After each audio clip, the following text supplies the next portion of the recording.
The Scarlet Letter, Nathaniel Hawthorne. This is a book that there are still a lot of schools that make you read it. Sometimes it's not read because it's so moral, because it's got so much morality in it. It's so wrong to have an affair and all this kind of thing. So I don't know, maybe you read it at school, maybe you didn't. Maybe you hated it, maybe you loved it. It's older English, and I think Hawthorne tried even harder to make it even older English so it would seem more authentic, because what he tries to do here is he tries to make it sound like it's a true story, and that the document, that the A was really discovered that was on Hester's dress and all this kind of thing, and he learned the true story and all this kind of stuff, and it comes from the 1600s when the Salem witch trials happened. But the story is, it is fiction, but it's historical fiction. And so it will kind of give you a sense of how the Puritans lived, what they were about, and what the Salem witch trials, there's a little bit of that, they're kind of coming out of that. And there's a woman who is young and beautiful, and she was married. I can't remember if she was from England or not, but she's traveled alone ahead of her husband to this town, and he's taken months and months, I think it's over a year before he actually shows up.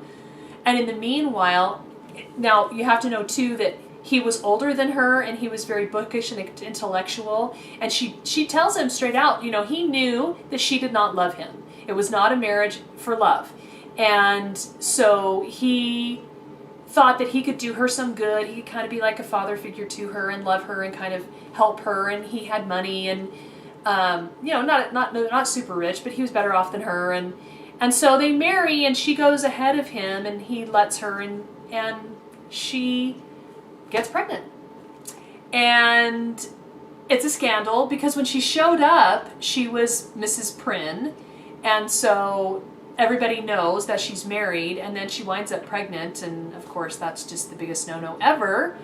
And so they imprison her. She has the baby. So the story opens now. She's had the baby, and it's time to come out of prison. Her prison sentence is up, and they're going to let her come out and live and raise her baby, but she lives way out of town in a little kind of shack of her own, and she's got to take care of herself and raise her baby. But they ostracize her, and they gossip about her, and they treat her terribly.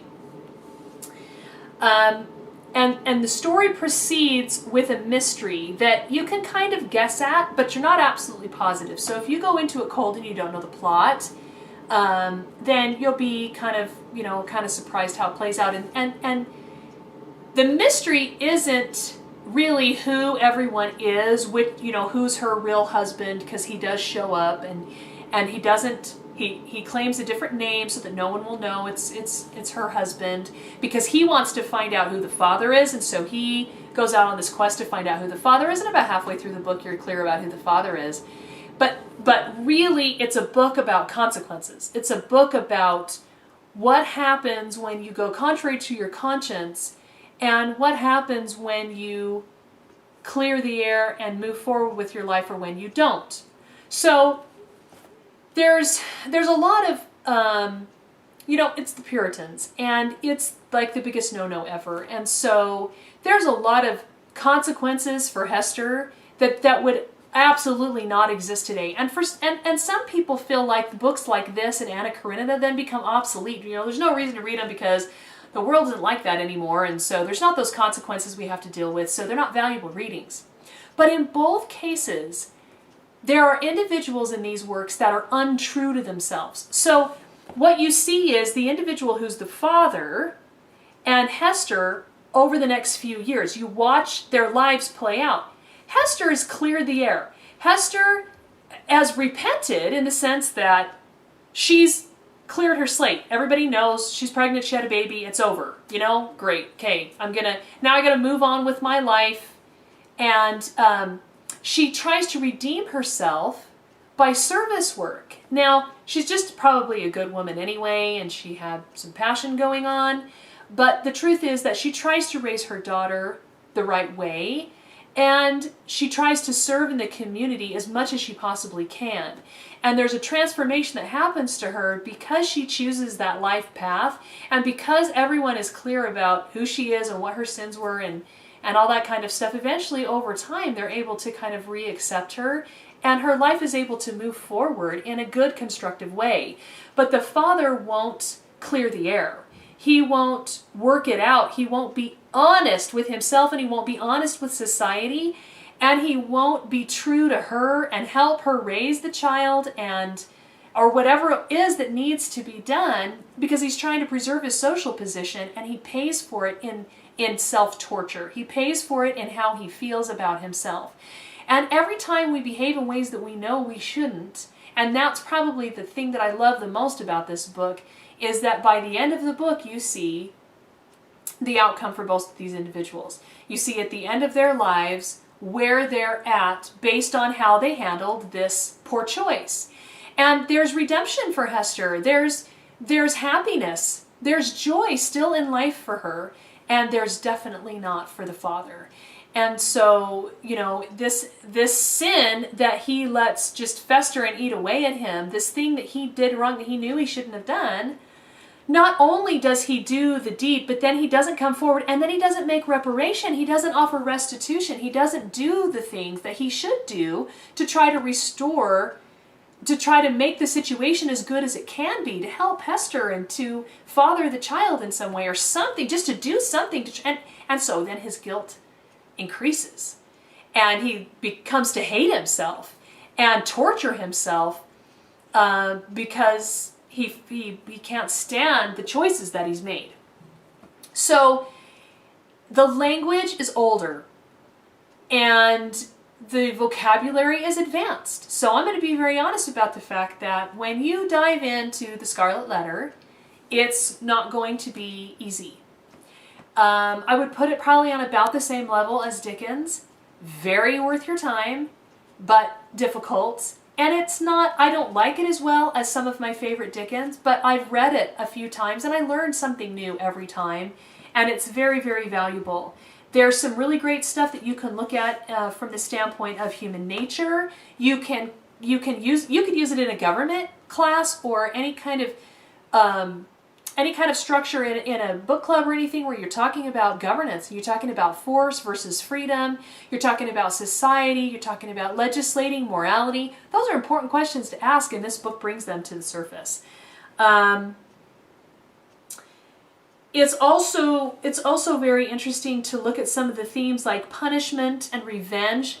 Also, her husband then sets out on a mission of revenge, and you see what happens to him and what happens to him psychologically, what happens to him internally, and what is, you know, ask yourself the question when you're reading this book, what is everyone's center? You know, you could read it with 7 Habits and kind of compare it to what is their life revolving around now? What do they think about all the time? What are they focused on? And look at the focus of the self, the focus of others, the focus of revenge, the focus of sin. You can look at parenting. There's a lot in there about parenting as she tries to parent her daughter, and it's a struggle, and she doesn't sometimes feel like she knows what she's doing. Marriage, and then of course just as historical fiction, just in any place where you're reading American history and that kind of thing, it's going to be valuable. Now, to finish up, I want to talk about the introduction, the Custom House. Okay, it's long. In my book, it's 40 pages, and everybody that reads it has a very painful experience. They can't figure out why Hawthorne is dragging them through this whole experience of the Custom House, and it's really just to get you to, oh, he goes in the attic and he discovers this A, and oh my goodness, there was this story about this girl. But the thing I think that is the funniest about the Custom House, and I'm just going to say, if you got to skip it, just skip it. If you can't handle it, fine. It's really not going to make or break the book for you. So without that 40 pages, my copy's only 200 pages. So actually it's less than that. Yeah, it's about 200 pages. I've got some endnotes in here and things. There's an introduction. Depending on your copy, the introduction might be very helpful to you. But as far as the Custom House goes, this is the funny part. It's a study in human nature. And if you're on that quest, go for it. It's valuable. I've done it. I've read the Custom House a few times. And there's some great stuff in there about, he describes these characters in detail, and he does a fabulous job. And there's some really good stuff about human nature in there. But this is the really funny part. When they put out the second edition of the book, it was originally published in, I thought it was originally published in 1950. Yeah. And the second edition, he's got this second edition preface in 1850, so I don't really know what that's about, but it's super funny because the whole preface, it's really short, it's only one page. When you buy your book, mine's is a Barnes and Noble classic, but there's lots of publishers that publish it, and the whole second edition preface is about the Custom House. And he says, I'm just going to read him because it's kind of funny. He says, okay, well, much to my surprise and my amusement, the introduction of the Scarlet Letter has created an unprecedented excitement in the respectable community around him. That's the author. It hardly could have been more violent, indeed, had he burned down the Custom House and quenched its last smoking ember in the blood of a certain venerable personage. In other words, there couldn't have been a more violent reaction to the introduction of the Custom House if I had actually burned down the Custom House and killed somebody.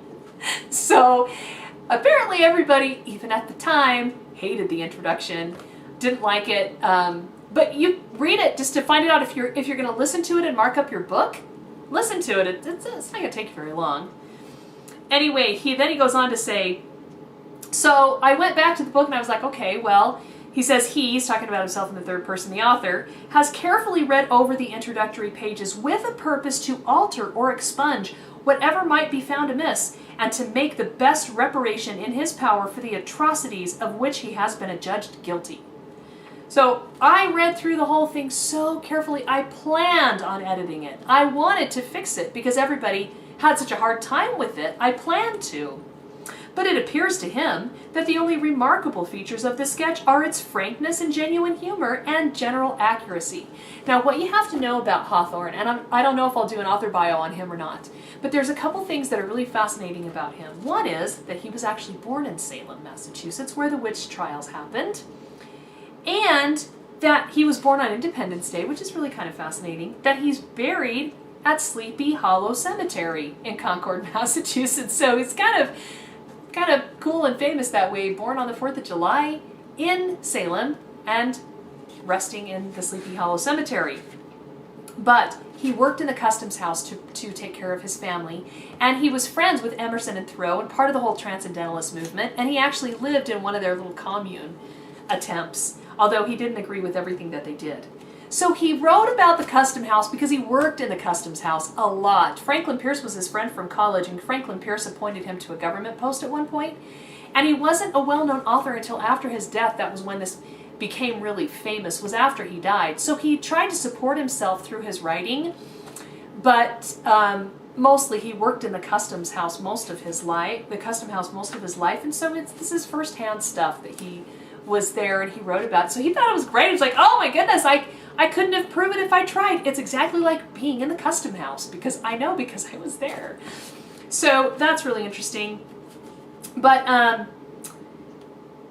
one other contribution of Hawthorne's was he is credited with being one of those that established the American short story. So you could also engage with Hawthorne on some of his short stories, and we'll do some posts on those in the future. So that's Hawthorne, and The Scarlet Letter, definitely by far his most famous work, and do the Custom House introduction or not, it's not going to matter too much, but it's interesting, and very valuable book for understanding natural consequences and the conscience and guilt and revenge and all of those really important themes that are very important to discuss. Scarlet Letter by Nathaniel Hawthorne. If you liked this post, please pass it on to a friend. Like us on Facebook, join our email list, and stay in touch with us. Join our discussions, our programs, and let us know what you thought. Put some comments down in the comment box below and let us know what books you'd like us to review, and also send up some questions for Q&A Tuesday so we can answer those on Tuesdays. We'll see you next time.